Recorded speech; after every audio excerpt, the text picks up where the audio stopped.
Good afternoon. My name is Paul Florock. Thank you for your interest in coming here.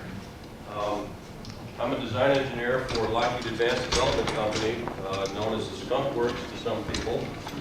We're working on a concept for a single stage to orbit launch vehicle that we've been working on with in-house funding for the last 2 years or so, and are hoping that within the next few months or within the next year or so, with help from government agencies and perhaps commercial interest, that the single stage to orbit systems that different companies, including ourselves, are looking at in this country will start gathering some support so we could go ahead with a larger term funding and development effort. But what I'm going to show you today is the result of work that we've done over the last year and a half or so.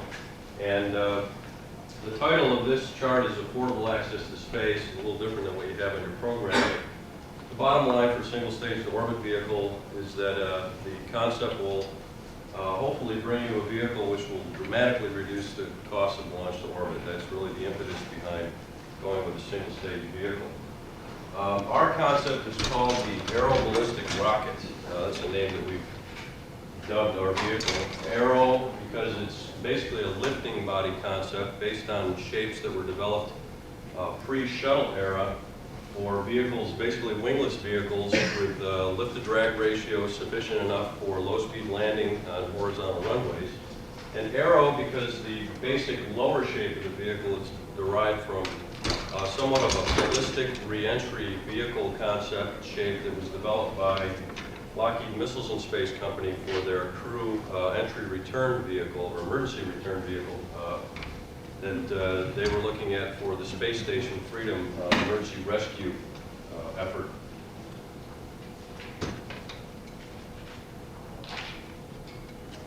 The Skunk Works last year celebrated its 50th anniversary. Began in 1943 with the development of the XP-80, the nation's first operational jet aircraft. As our 50th anniversary approached, our company president at the time, Mr. Schernmullen, decided that why not look forward instead of looking back and getting all nostalgic. What could our company do to ensure that we have another 50 years successful future? And he formed what we call the Next 50-Year Committee. And that committee basically looked at the strengths of the company and at the goals and where we wanted to be over the next 50 years and tried to define what programs we might want to focus our energies on and things that might lead to improvement, obviously, in the company's stature and things helpful to man. We looked at everything from environmental to mass transit. But one thing that kept coming back to us was this idea of a single-stage orbit launch vehicle. And there's been a lot of work done throughout history. Most of you that are here are probably aware of most of that work and interested in it. And we began to look at really where we are as far as launch vehicle capability here in the United States. And this chart here really shows 4 areas of what we would consider high-tech development. It basically charts the progress over the last 30 years or so, 40 years, about 30 years anyway, 35, including airliner technology, automobile technology, fighters, and launch vehicle systems used in the United States. The airliners, you see a progression from 1958 up through 2000 from old piston-driven propeller airline transports up to the Boeing 747, which ushered in a radical change in the way our nation and the world travels, through the Boeing 767 and Airbus technology level vehicles of the early 90s, which are using sophisticated avionics, reduced stability levels, fly-by-wire control systems, up through the Boeing 777, which will incorporate advanced materials technologies as well as improved computer technologies. In automobiles, we have a progression from the VW Bug up to the VW Rabbit, where, or representative anyway, where safety and fuel economy issues were addressed, up to the Honda Civic, a more fuel-efficient, very popular machine, and of course the work being done now on electric cars, non-polluting vehicles. And in fighters, another area that Lockheed's involved in, from the F-100 up to the F-15 with significant range and payload and vehicle performance capability, up to the F-117, which ushered in the age of operational stealth technology, up to the F-22, which we're currently developing in manufacturing development, which incorporates both stealth technology and the performance capabilities of the F-115 level vehicles. Take a look at where our space launch technology has gone. It's basically been status quo, mostly small improvements in technology, upgrades as the years have gone by, but it's been an evolutionary rather than revolutionary process. And where we began is really what we term as reworked ammunition. The Atlas, Delta, and Titan vehicles are basically vehicles that evolved out of the ballistic missile programs of the 50s and 60s. And you see where we've gone also with our commercial space launch market in the United States. In the mid-70s, the United States launched about 100% of the commercial space launch market. Today we're down around 28 to 30%, depending on what literature you read. And if we don't do something about it, we believe we're going to lose that market, which is be a terrible thing for this country. The third world nations are developing their own capabilities. Of course, there's work being done by the Chinese and the Russians, and we're in grave danger of losing what we still have today. From a cost perspective, we've taken a look at what kind of things are out there today, mostly expendable vehicles, all expendable vehicles, and what it would really take to make a single stage to orbit or a next generation launch vehicle, regardless of the approach, economically viable. And the upper curve here shows what we have here is launch cost in millions of dollars plotted against what we call equivalent payload to 28.5 degree lower orbit, or just a reference mission to normalize all the data on the chart. And what you see is most of the current expendable vehicles launch in the zone in the area of about $10,000 per pound to orbit to $5,000 per pound to orbit, depending on how the bookkeeping is done. National Launch System vehicle that was looked at a couple years ago. The program was canceled, I believe, 2 years ago or 2 or 3 years ago. Was shooting to reduce the cost of launch per pound to orbit down below the $5,000 per pound level. But still not necessarily competitive with the Chinese and perhaps the Russian systems, which are not necessarily priced by a free market economy as we are. And looking at what it would take for a single stage to orbit vehicle and what you might be able to get out of that approach, we found that depending on the number of launches per year, it's possible that you could get down to the order of magnitude of $100 per pound to orbit. Now there's parametric numbers that go into this, and it's obviously first cut, but it is feasible that with a system developed where you do not have to throw away any of the payload, you could, or any of the vehicle on the way up, a non-expendable, fully reusable system incorporating current to near-term technologies, that you could indeed get down to very competitive levels of costing. And in fact, if you were to fly a vehicle of this size, of this economy, you basically operate it as an airliner where you might offload your payload, but still be cost competitive with some of the systems that may not be able to carry the amount of payload that you can at your upper level of performance. So it looked like a very attractive prospect to get involved with for us. And we also did some costing numbers based on some early concepts, which I'll get into a little bit, on what it might cost to develop a vehicle like this, including infrastructure, what it would cost per vehicle. You see up here a $6.0 billion non-recurring development cost, and about a $750 million per vehicle flyaway cost. Looking at $300,000 in expendables cost, which is basically propellants, and designing the vehicle for a 20-year life and 150-man maintenance level, you can achieve these levels of economy here that are so attractive.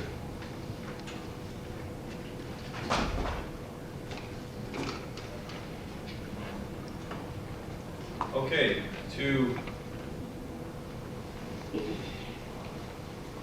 what we began then is developing some requirements for the system. What kind of approach do we at Lockheed feel would be the best approach to developing this vehicle, the best approach to operating it, start defining some of the driving requirements for us. We decided it would probably be in our best interest to look at a vehicle which could take off vertically and land horizontally. That's what we're doing now with the space shuttle. It's what we know how to do best. We're looking at using liquid hydrogen and liquid oxygen propellants, which offer reasonably high ISP values. Current technology, of course, there's the volume issue. The vehicle gets relatively large. That's where we're focusing our effort right now. Strictly cryogenic hydrogen and oxygen propellants. We have a lifting, sorry, I'm going to move this a little bit.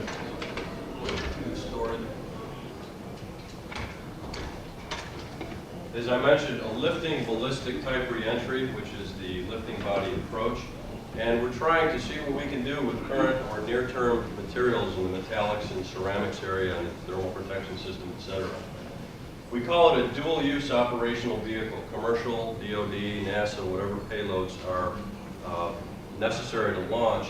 But our initial thinking was that the best way to develop a vehicle would be make it attractive to commercial investors, where the commercial market would drive the design of the vehicle and give you the perhaps interest to allow you to develop it without necessarily relying on the government to do so.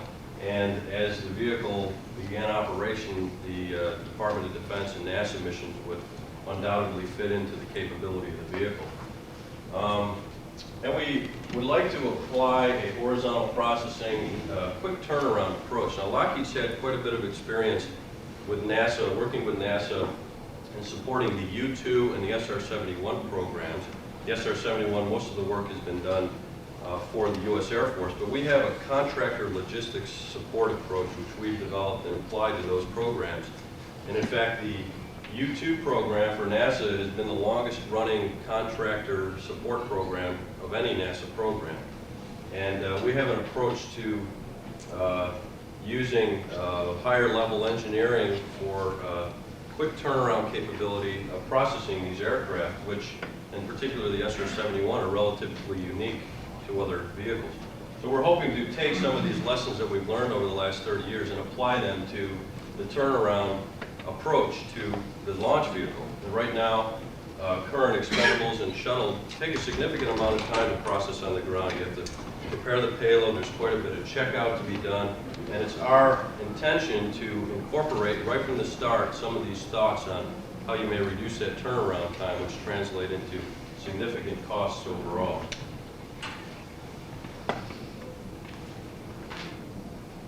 Mission-wise, we would address a wide range of missions. Again, the commercial market, low Earth orbit launch, basically replace existing expendables is the driving requirement for the vehicle. But with that capability, there's quite a bit of other things you could do with it. And I'll just leave that for you to read. I don't want to go over all of that. And you can get into things such as transferring to higher orbit, geosynchronous, geostationary orbits. You have high operational safety. If you design the reliability of the vehicle to be reusable, you have that safety margins that are a little higher than an expendable. You have an abort capability, return to launch site just as the shuttle does, etc. And just looking from an overall systems integration from the ground up requirements definition approach. See, there's many variables that go into development of a spacecraft or a rocket concept, or even an aircraft concept, any high-tech system. And we've laid these out for the single stage to orbit. And of course, the key is the amount of payload you want to get to orbit, the orbit required, which translates into a delta V. They kind of feed into a vehicle size overall. For re-entry, you have a cross-range requirement from what orbit you want to be able to get to what base, depending on, if you want to re-enter on any given orbit, what does your cross-range need to be?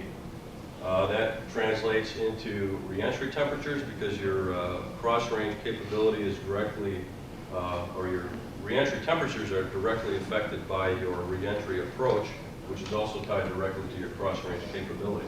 Then, of course, your structural concept. We talked about the aircraft-like operations, rapid turnaround, reliability, maintainability, and supportability issues, and then overall supportability costs, the long-term recurring costs of operating this vehicle. And it all basically comes down to dollars per pound. What is the lowest dollar per pound you can achieve with that? We also needed a mission to design to, and we received this mission model from the Aerospace Corporation. They came in early in the development of the program and gave us this mission, which was developed by DoD and also included NASA missions that were developed for the National Launch System program. What I have here is a three-dimensional plot of missions for a 20-year period starting in about 1998 and up through the year 2020. And this is their projections, and of course the mission model would be capability flexible. We believe that if you develop the vehicle to launch at these lower costs, that there'd be payloads coming out of the woodwork, people wanting to launch systems, communication systems, etc., experimentation. This is the model we've started with. What I show is different payload weights here on this axis in bins of 5,000 pounds each.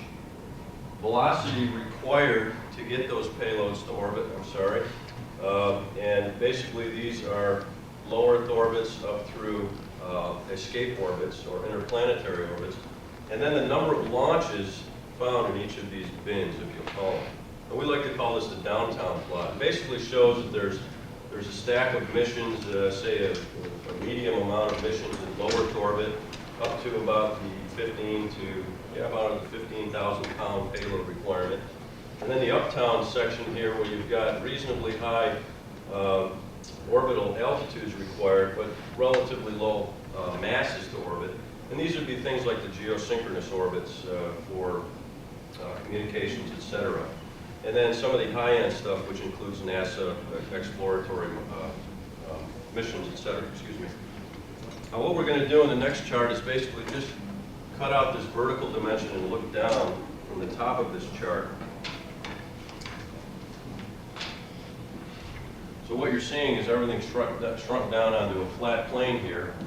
And we started thinking to ourselves, well, what kind of vehicle would be required to actually capture this entire mission model? What would it take to get a vehicle that could do both the low-end, low Earth orbit capability payloads and deliver those, but also capture the high end? Now, if you just size a single stage to orbit vehicle by itself, which we began to do, and assume that you have a certain payload bay size and mass to orbit requirement, you start getting different curves. And what I show here is curves of, in this case, a vehicle size to about a 10,000 pound payload to what we would call an equivalent orbit, okay? And then increase that to 20,000 pounds, 30,000 pounds, and up to 40,000 pounds with a payload base size about the same as the Space Shuttle and the Type 4. But what it shows is, although you can probably get, with a vehicle size up to a 40,000 pound payload, most of the lower end missions, it's really impossible to get the higher end stuff. And for comparison, we show that an expendable vehicle just sized for a 20,000 pound payload capability can actually capture a greater portion of the launches to the middle orbits, I'll call them, because as you get rid of your vehicle mass on ascent, you're able to actually carry more up. And that's why you see the difference in the slopes here. With a single stage vehicle, you have a rapid drop off in payload capability as you go to those higher orbits as compared to an expendable vehicle. Now all of these are assuming that we have no upper stage on the vehicle. In other words, no additional expendable transfer stage to get the payload to the higher orbits. What we did find, if we were to size the vehicle properly, large enough to get the volume required to carry both those higher end payload masses, which you saw were a little bit lower on the mass scale, which means they're going to be a little bit smaller, and leave enough room to carry an upper stage for you, basically an expendable upper stage. You do have the capability as a function of the delta velocity capability of your upper stage to actually capture the upper end. And what I have shown here is the original 40,000 pound vehicle with no upper stage. And with the addition of, say, a McDonnell Douglas payload assist module, D, you actually are able to start capturing some of the lower mass but higher altitude requirement payloads. And as you increase the capability up to the PAM-D2 and also as high as the Orbital Sciences Corporation transfer upper stage, and then just to show what might be done with a Ariane type upper cryogenic upper stage, you're actually able to capture just about the entire market. So we believe that with a vehicle sized properly, with a proper payload base size, you can indeed, with a single stage to orbit, capture just about the entire mission model. I'm going to shift gears just a little bit and talk about where our concept shape came from. As I mentioned a little earlier, it's the aeroballistic rocket, the ballistic defining the reentry approach to this vehicle. And as I mentioned, Lockheed Missiles and Space Company spent some time working on concepts for NASA for a space station crew return vehicle. And one of their aerodynamicists, Mr. Grover Alexander, found that if you started with a relatively simple shape, it's basically an Apollo capsule type thing with a heat shield on the bottom, and from that shape started increasing the length of the lower surface, you could actually see an improvement in lift-to-drag ratio at the hypersonic speeds of that vehicle without great changes in the overall architecture of the system.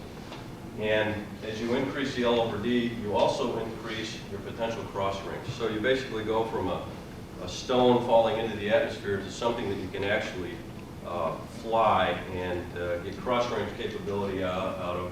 And if you do it right, actually land horizontally on a runway. Well, that looked very attractive to us. Grover came up with a concept a little bit different from these, which I don't have a picture of, but basically showed a shroud over the top side of the vehicle.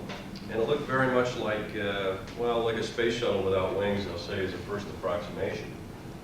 Our director of space and science programs, Dave Urey, was working with Grover and said, you know, if you were able to find an engine system that could fit nicely across the back end of that vehicle, you might actually have a launch vehicle that could re-enter without wings. You're not paying the penalty of carrying your wings all the way to orbit, so you have added payload capability because of that, and actually fly it back on and land horizontally. And of course, that was supported by the work that had been done on the lifting body programs by NASA in the late 60s. There's a lot of evidence that that could indeed be done. So what we did is we started with basically the LMSC A-serve shape, which you see on the left. And as we got into it and integrated the engine in the back, which I'll show a little more detail about in a bit, we found that because of balance problems, particularly in flying through the atmosphere after re-entry, that we needed to tailor the shape of it a little bit and add some sweep to the sides of the vehicle. So it actually started getting pointier looking, and in our opinion, a little bit better looking. We called the original version of everything from the flying chiclet to the Rotatrack, or not the Rotatrack, but the Remington micro screen. We got all kinds of things. And actually, what we've ended up with is a shape that looks very similar to the Martin Marietta X-23A and X-24 planforms, which were, the X-23 was actually launched on, I believe it was a Thor missile, and tested for re-entry capability and heating, etc. So based on that, we felt that we were heading in the right direction, and indeed that started to solve some of our stability problems and turned out to be a little bit better approach. And this is what we call our K4 configuration. We've gone through a series of configurations. It took us, I think, 24 different design layouts until we got to what we call our K4, and we're a little bit beyond that now. We started moving things around. But it's a pretty good representation of general shape. And I'll just go over some of the features of the vehicle. We've got basically the platform you saw with hydrogen tanks outboard of a centerline payload bay. In this case, we show all of the liquid oxygen propellants required at the back end of the payload bay. And behind that is the linear Aerospike engine. Now, this engine was developed by Rocketdyne, and I'll get into it a little bit more in a few minutes. But it's an engine that's very much proven on the ground. In fact, the most most highly developed rocket engine that's never flown. And we believe it's pretty much off-the-shelf technology. We tried to package that with as high volumetric efficiency as possible. You want the minimum amount, obviously, of wasted space in your vehicle because that translates to cross-sectional area, added drag, and overall just reduced performance. Reaction control systems mounted in aft pods back here and in the nose. This particular drawing shows a crew capsule, if indeed you were required to carry a crew, but we felt that the best way to utilize and design this vehicle would be to just capture that expendable launch vehicle market, do everything totally autonomously, return the vehicle and land it autonomously, horizontal, like the Soviets have done with their space shuttle on their first flight. Payload bay, very similar in size to the space shuttle. Upper and lower body flaps that help with pitch control, and integrated thrust structure, which is another very synergistic feature of this linear Aerospike engine, which we've incorporated into this, and I'll talk about that again in a few more minutes. And we also postulate using one of the engine segments itself as an orbital maneuvering system engine instead of carrying on board an extra orbital maneuvering system like the shuttle does for on-orbit moves, maneuvers. We would use, again, liquid oxygen and liquid hydrogen propellants as are used on the ascent phase of the mission. And of course, moderate L over D body shape. This particular configuration will give us reasonably good hypersonic reentry lift-to-drag ratios to give us the cross range that we're looking for, but it will also give us high enough lift-to-drag ratio on landing so that you can land at relatively slow speeds horizontally, which is an excellent feature. And the lower surface also has large radii, and that translates directly on reentry into lower surface temperatures on the bottom, which reduces your requirement for thermal protection. So we believe we have a package that synergistically wraps all the elements together and has a lot of promise for achieving the mission goals that we've set up. That's a quick question. Sure. Since you're using liquid oxygen and hydrogen, what are your cryogenic overheads for orbital maneuvering and carrying fuel to sustain the world? Well, we've sized for about 1,000 feet per second overall on orbit, depending on the mission you want to go to. And there are issues with gathering propellants out of those large main tanks on orbit. We haven't decided that we cannot do that. There are ways of doing that, such as backing the vehicle around, decelerating with RCS, and trying to capture the propellants if it was sunk. But you could also carry with you additional bottles strictly for the orbital maneuvering system. You're using the engines, you're not carrying the extra engines, but you are carrying the propellant system. Yes, separate propellant system. Yes, you do. Yes, you do. So that particular system has to be very well insulated.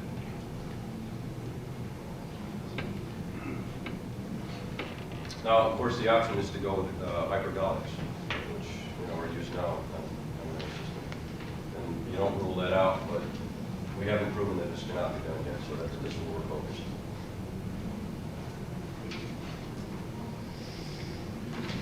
And this is the Aerospike engine. Again, developed by Rocketdyne division of Rockwell International in the late 60s, and they fervently proposed this engine for use on the space shuttle. There were some decisions made as to why they didn't want to use it, and they ended up going with what's known today as the space shuttle main engine. A lot of the similar technology went into this engine, and what's shown here on the left is a 250,000-pound static sea-level thrust engine, which was tested alongside the J2 engine used on the Saturn, and developed about similar, I'm not saying similar thrust levels, but using similar turbo machinery, similar performance to that, a fully cryogenic liquid hydrogen, liquid oxygen fueled engine. The engine is really unique. It's basically, if you're used to seeing a typical rocket engine with a bell nozzle, it's an inside-out engine. Instead of your combustion chamber being located inside and the expansion coming out, which I actually have in this case is my turbo machinery feeding combustion chambers that are mounted top and bottom, and the gases exhausting from those thrusters expand out over this surface here, or actually you can see a little better here. So as the gases expand, they push against this surface here, and on the outer edge expand out to ambient conditions, which means that the engine is continually matched to the atmospheric conditions. Now, in a typical bell nozzle, you don't have that. You're underexpanded at some altitudes and overexpanded at other altitudes. You're basically designed to a particular altitude or ambient pressure. This engine, we call it self-compensating, so ideally you're capturing the most you can out of the engine, the entire flight regime. Now again, also ideally, you would bring this ramp out, and you may have seen this on some jet engines actually have plug exhaust nozzles, which come out to a point at the back end. Rocketdyne found that although you get the optimum performance out of the expanding gases that way, you actually save weight and increase performance overall by truncating this engine or that expansion ramp at about 20% of the ideal or theoretical best length. So you end up with a system that looks like this. You've got structure in between supporting an upper and a lower expansion surface. You've got liquid hydrogen cooling pipes running along that ramp, which then feed back into your turbo machinery, or actually feed back into your turbo machinery, and are pumped into the combustion chamber and fired like a typical liquid rocket engine. The system is also very modular. You have, in this case, one we call engine module with several thrusters. You've got 1, 2, 3, 4 combustion chambers in this particular configuration on the top, and also 4 on the bottom. And you've got added hardware, but you also have less degradation if you lose a system. Space Shuttle, for instance, you've got 3-man engines at about, say, 375,000 pounds of thrust each. If you lose one combustion chamber on there, you've lost a third of your Space Shuttle orbiter thrust and a significant portion of your total thrust. In this case, you lose engine modules, but your thrust capability is not degraded that significantly. In other words, it's a much smaller step off as you do that. It's also easier to maintain. It can be accessed easily because components are outside instead of inside. There's a lot of very good features about this engine. In addition, it integrates well with the back end of the vehicle, as I discussed before. And we like it because for a typical bell nozzle engine, you need to take all of your thrust loads if you're going to gimbal that engine or turn it to give you thrust vectoring through a single point and then spread those loads back out into a thrust structure, which are then connected to the rest of the vehicle. In this case, we've got a thrust line that's nice and straight along the back side of this engine here, coming this way into the vehicle. So you can take that load from the propulsion system and spread it out over a long line, and hopefully you match the vehicle structure to that line of thrust, and overall reduce your total thrust structure weight, another synergistic benefit. And also, although Rocketdyne did test this engine gimbaling about a point up above, ideally you could just modulate the amount of thrust coming out the top and bottom sides and actually give yourself pitch or nose up and nose down control moment, which you're going to need on ascent. And by stacking these engine modules next to each other, control on different sides and give yourself a turning moment. So what we've done in our vehicle design is actually size the turbo machinery to a little bit higher performance level than required, and we valve the gases coming into the thrust chambers down a little bit and increase on one side and decrease on the other side as you need, so you don't have to spool the turbo machinery up and down, you don't have that lag time, and you basically have instantaneous thrust vectoring control without having to actually hydraulically actuate any large systems. It's a very nice system, which that shows a lot of promise, and it also has performance levels very close to the Space Shuttle main engine. Yes, sir. I'll just point out that while this has not flown, Rocketdyne has looked at the wind tunnel test. Yes, and that's my next free chart. stream versus. Yes, sir. And thanks for being a good lead-in man. The engine has been tested significantly, both in cold flow and in hot flow testing at various altitudes. This is a little busy chart, but just suffice it to say there's been about 5,000 tests of this engine in different configurations, both linear, as we showed, where the thrusters are lined up nice and horizontally next to each other, and in the annular condition, basically where all the thrusters surround a circular center plug. So there's a lot of work that's been done. Again, we believe this technology is basically off the shelf and ready for incorporation today. On top of that, Rocketdyne has been working all along on several technology improvements in turbo machinery, in materials, in the way they design and build their thrust systems, and so we can get even better performance out of it than we could have back based on the earlier design of the system. I'm going to shift gears a little bit again. Earlier I discussed how we have a system where the lower shape of the vehicle has very large radii. And there was a paper developed by a gentleman named Mr. Dean Chapman from NASA back in 1959, which gave a very extensive analytical approach to looking at reentry vehicles and heating, lift to drag ratios required for cross range, etc. And just based on his relatively simple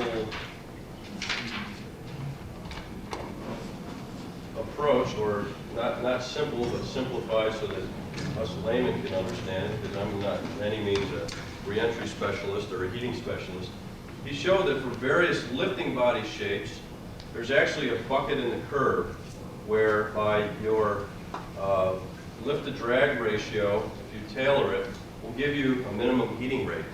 And it turns out for the half paraboloid shape, which we closely approximate with the aeroballistic rocket, a lift to drag ratio of about 0.7 to 1.0 hypersonically will give you a very low heating rate. It just so happens that also gives us about the cross range we need for our vehicle design. So there's a great synergy there. Again, this curve over here, to simplify it, just basically shows as you decrease the radius of any body coming into the atmosphere, you get a smaller stagnation point and higher net heating at that point. And so what we've strived to do is keep the stagnation radius, which is basically the lower side of the nose, the radius of our vehicle, as large as possible to reduce the heating rate. There is going to be higher temperature on the nose, but as you go further aft and the vehicle spreads out and get larger radii, the temperatures drop off dramatically, and I have a chart of that coming up. So what we have done is we've taken a vehicle and basically run through a mission reentry profile, and for an angle of attack on reentry relative to the wind of 40 degrees, we have an empty vehicle wing loading of about, or planform loading of about 30 pounds per square foot of planform area.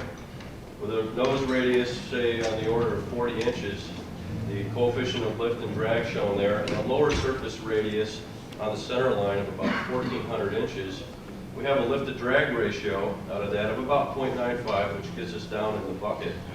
And that translates overall into a nose temperature of the wall of about 2,600 degrees Fahrenheit, which is well within the capabilities of advanced carbon materials used right now in the space shuttle leading edges and nose cap. And on the forebody, temperature is about 1,500 degrees, which are within capabilities of current ceramic matrix composites and even some higher super alloy materials, metals. And I just try to elaborate on that a little bit. So really what we found is that as far as the shape of the vehicle and the temperatures we're getting down into the regions where it's quite feasible that we could be using metallic thermal protection systems on a majority of the lower surface of the vehicle.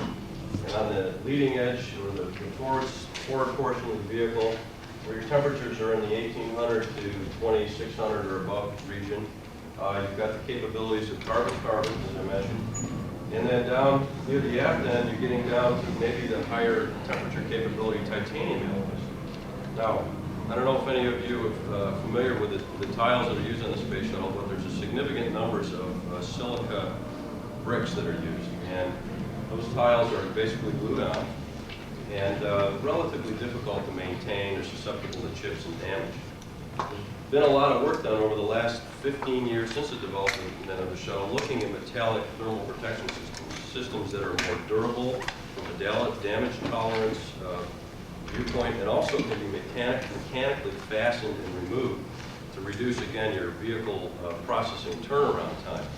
So this showed us that we were actually in the temperature regimes where we could start looking at mechanically fastened metallic thermal protection systems, which is, again, another really important piece of the integration of this vehicle in reducing our overall cost system operation.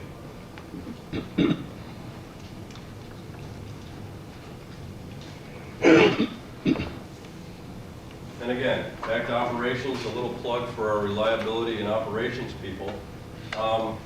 We have a gentleman who spent quite a bit of time working with, we have Lockheed as a division called Lockheed Space Operations Company down at the Kennedy Space Center, and their task is basically to maintain and process the space shuttle as it comes through, is prepared for its next launch. He spent quite a bit of time working with those guys and learning their techniques and approaches, but also has quite a bit of familiarity. In fact, was one of the contractor logistics support team members on the SR-71 in England for several years and learned the approach to maintaining that vehicle. Our management told him, listen, we want to be able to turn this thing around within 10 days. He said there's no way in hell you can do that, because it's just too sophisticated a vehicle. So we sat down and he started crunching some numbers and looking at maybe if you combine the aircraft approach with what he learned at Kennedy, could you actually do this? And at a first pass, he found that with a 150-man maintenance level, you could potentially turn the vehicle around in about 7 days. Now, that's assuming that you've designed in the features from the start that will allow you to access things quickly, the mechanically fastening of the large acreage of thermal protection systems, etc. And in addition, take an approach that this vehicle is certified once on its first flight and does not have to be tested to the extreme before launching every time. Now you take the man out of the loop, you take pilots out of the loop or crew, whatever you need to carry, and you can live with a little bit less of a safety consideration. But if you design a vehicle for the life that you're looking for, your reliability should still be sufficient to allow you to do that. And again, reduce overall the cost of operating the vehicle, which are translated into that dollar per pound number.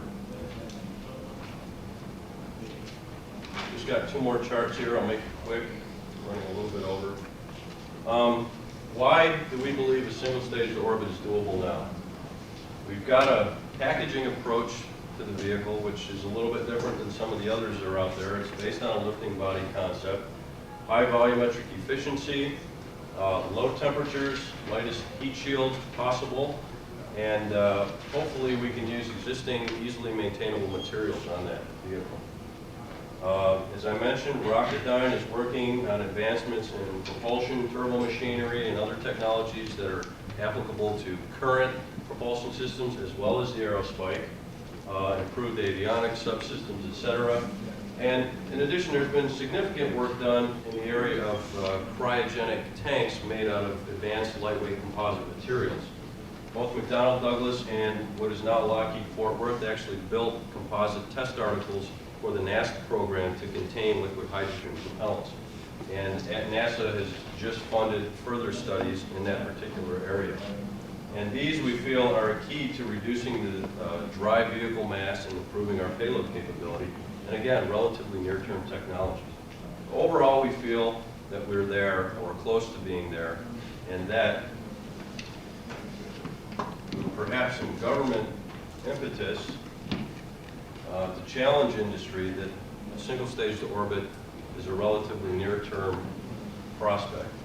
We've done some costing of what it would take to do different approaches. We've looked at perhaps building a suborbital demonstrator, a fully orbital demonstrator where you may carry no payload, maybe 5,000 pounds of payload, just to prove that the concept will actually fly, that it'll work.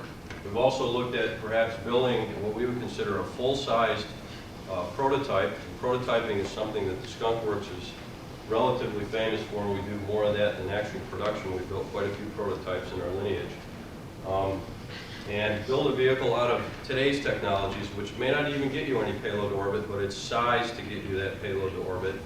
Demonstrate that, and then come back and do the technology tweaking you need to do to get the mass fraction down. And if indeed you are able to capture some sort of payload capability, use that vehicle as a first cut operational system. Anyway, we've looked at numbers and found that under our approach, prototyping approach, we could actually build and fly a technology demonstrator for about $1 billion. And to do an operational size prototype may cost on the order of $5 million. Now, these numbers are parametric in nature, but we feel we're in the ballpark with those. Those are unmanned, right? These are strictly unmanned vehicles, yes. Yes, sir. We could get an SST spin-off An SST spin-up. Orient Express. Yeah, in other words, in that big. Suborbital stuff. Yeah, but we feel that the vertical launch rocket approach is kind of the way to go. You know, there's several other concepts out there. Boeing actually has a two-stage concept where they have basically an SST carrier aircraft, and then they launch a second stage from that. There's also even Orbital Sciences Corporation is now launching the Pegasus system, which is really a two-stage to orbit. Well, actually more than that, because Pegasus itself has a couple stages, but you're carried up to a certain altitude and launched the remainder. Why does the vertical takeoff disqualify it as an SST? The vertical takeoff doesn't qualify. Maybe I misunderstood your question. Well, you're talking about going through a series of prototypes. It would make sense that some of those would be suborbital and you could actually get a front. Absolutely, yeah. Yeah, we wouldn't rule that out. We've done cost numbers that show, you know, for each step you take, depending on where you go, say for an orbital demonstrator, you have a vehicle maybe 1/4 the size of an operational vehicle. You have to go through significant development, or at least significant integration, which we feel is a big problem with all the technologies to build that system. Once you've solved the problem of getting to orbit, you don't really have any operational capability yet, and you're not sized nearly enough to build an operational vehicle. So you've got to basically go through a lot of that process again to scale it up. That's why we feel actually going with a full-size prototype, we call pseudo-operational, with nearest term technology, will probably overall result in the lowest development cost for ultimately an operational system. Yes, sir. With 150 man crew, what's the maximum number of flights you can have for them per year? Honestly, I can't quote you on that. We've been looking, if you saw my earlier charts, we were looking at potential of up to 200, okay, for an entire fleet. You're referring to per vehicle. We'd like to get up to 30 flights per year per vehicle. And, you know, it's a 150-man total crew of processing, maybe a little higher than that. But actually, to put in a little plug with the Delta Clipper, they've proven that they can turn around a cryogenically fueled vehicle in a reasonably short period of time with very few people. Like 8 hours. Okay. 3 people. Two questions, actually. Okay. One, what is your cross-range requirement and submission basis for that selection? Well, And the second question okay. is, you discussed, or briefly, you had a line that talked about your abort capability for landing and going around. Can you describe that? Okay, let me start with the second one first. Our abort scenario would be very similar to Space Shuttle. Now, Space Shuttle has the advantage where they've got an external tank they can jettison, okay? So we would need to work on a profile where, although we may need to do a return to launch site or abort to an alternate site or abort once around, we haven't got deep into it, but you'd have to find a way to burn off that propellant because you're not going to size your landing systems or your structure to be able to take a landing with the vehicle except in its empty condition. You've got a lot of engine there, and hopefully you can burn that off, or if nothing else, cold flow it out and vent it out of the engine itself to get you to that. There's a lot of work to be done on that. And your first question regarding Cross-range and mission basis. okay. We envision that if all goes well with this commercial space industry development, that we're going to have more than Kennedy Space Center and Edwards Air Force Base to land. And for a polar mission, which is really, you know, a mission basically to the higher latitudes, your cross-range capability requirements go up significantly because your Earth rotates quite a bit between orbits. And the maximum is around 1,100 nautical miles either way. If indeed we need to do that, polar missions, we're going to have to size to that. With the vehicle that we've been showing you here, we're getting about 500 to 600 nautical miles cross-range capability with the L over Ds, the lift-to-drag ratios by Why do you need a cross-range capability on a polar mission? Well, if you go around once, your launch site is now moved. Yeah, I understand that, but you know, what's the problem with leaving it up there till the next day? Well, you may not be able to do that. And you have What's to to, prevent you? I mean, you're not gonna run out of oxygen because there's nobody in it. well, if, say you do have an abort, a polar mission, an abort, maybe there's a payload emergency or something. You know, who knows, could be one of any number of problems that may come up. Basically, before you actually enter orbit. Your vehicle isn't working. You're keeping it from turning around and doing an ignition. If your vehicle isn't working, No, I'm saying if it's just going in orbit, waiting to come down again. If you can get it down faster and turn it around and send it back up again, it can be making money. well, that's true, that's true. What do you see as the prospects of getting funds for this, or what is your timetable on that? And how would you see this developing? You know, what kind of stages would it go? Well, we in industry have pursued some NASA contracts that just came out just recently for actual vehicle technology development in the areas of propulsion systems, composite structures, lightweight structures, and composite cryogenic tanks, as well as some other related technologies. Those contracts, I believe, were on the order a total of $150 million. Maybe I shouldn't mention this, but unfortunately Lockheed submitted several of those, but chose not to share as much cost with NASA as they would have liked to have seen. So we believe for that reason we didn't capture any of those. But the technology development is being done, you know, as a government program, will be available to industry. There's also the potential for ARPA to fund a preliminary competitive vehicle design program. There's some money in the administration's budget for that, and we're hoping that that comes loosened up over the next couple of months. That's really our near-term goal. There's not a lot of money out there for SSTO right now, and actually we would like to propose that a government industry look at not just developing a vehicle, but actually coming up with an overall plan to develop a vehicle to a certain point and do enough risk reduction where commercial investors might see the potential for the system and come in and develop maybe the lion's share of the actual development cost.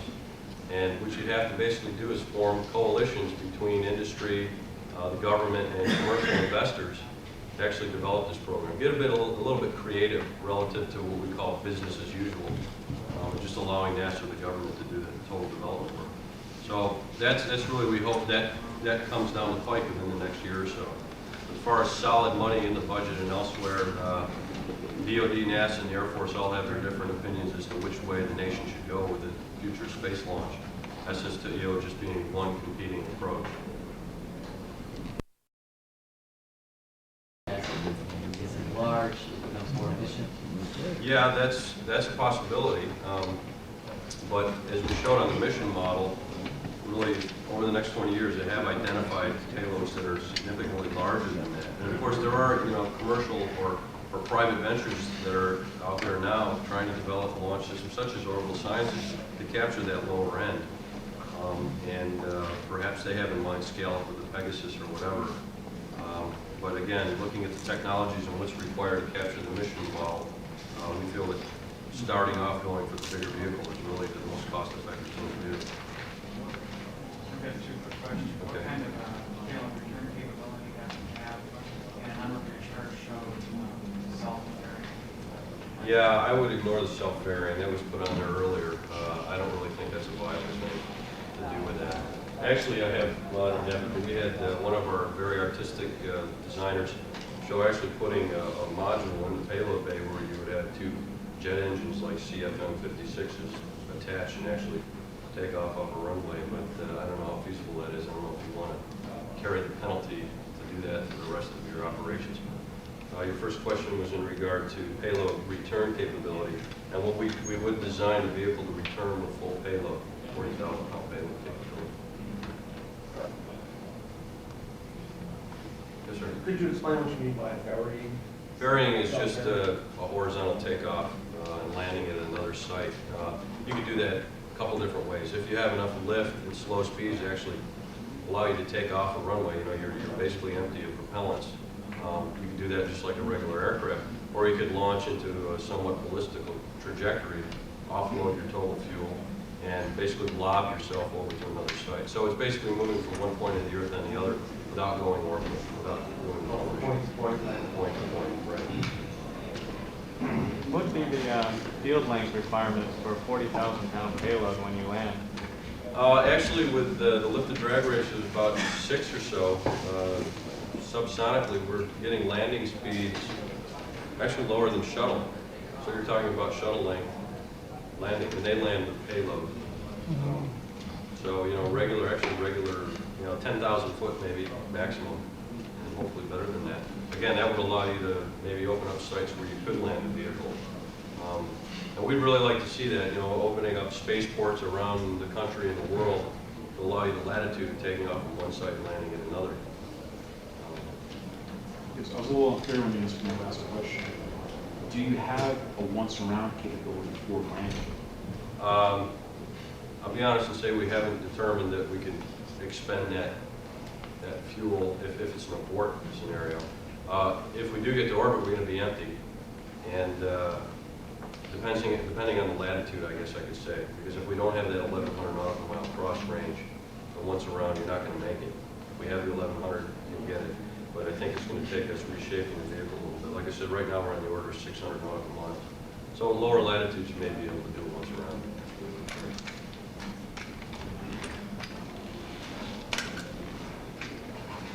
Any other questions? Well, again, thank you very much for your interest.